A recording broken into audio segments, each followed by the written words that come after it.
कैसे करें ईश्वर की प्रार्थना ताकि पूरी हो सके आपकी कामना। प्रार्थना में वाकई बहुत शक्ति होती है। अगर आप इसके ज़रिए अपनी मनोकामना की पूर्ति चाहते हैं तो ज़रूरी है कि प्रार्थना को सही तरीके से करें। जाने इस बारे में विस्तार से। हम अपनी मेहनत और दिमाग से काबिल तो बन जाते हैं, लेकिन कभी कभी कुछ मौक़ों पर हमारी काबिलियत भी हमारे काम नहीं आ पाती। ये ऐसे मौके होते हैं जब कुछ घटनाओं पर हमारा जोर नहीं चलता।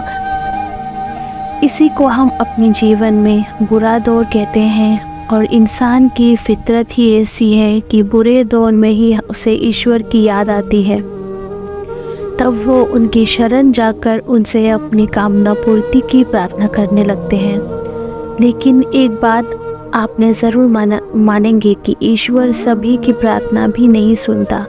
अगर आप चाहते हैं कि आपकी पुकार भगवान तक पहुँचे तो आपको प्रार्थना करने के सही तरीके के बारे में पता होनी चाहिए। प्रार्थना का अर्थ है ईश्वर से अपने दिल की बात कहने की ही प्रार्थना है।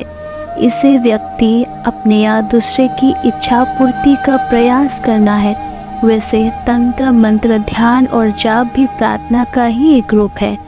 प्रार्थना छोटे स्तर पर काम करती है और इसकी वजह से प्रकृति में आपके अनुरूप बदलाव आते हैं। कई प्रार्थना एक साथ कई लोग करें तो वो ज़्यादा प्रभावशाली होती है।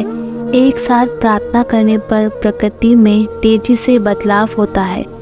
प्रार्थना अनसुनी क्यों हो जाती है? इंसान को कभी कभी लगता है कि वो ईश्वर से प्रार्थना तो खूब कर रहा है, लेकिन ये सुनी नहीं जा रही है।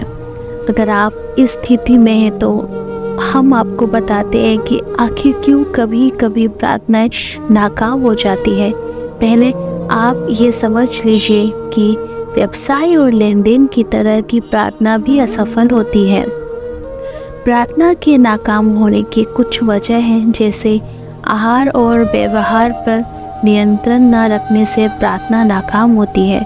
माता पिता का सम्मान न करने से प्रार्थना असफल होती है।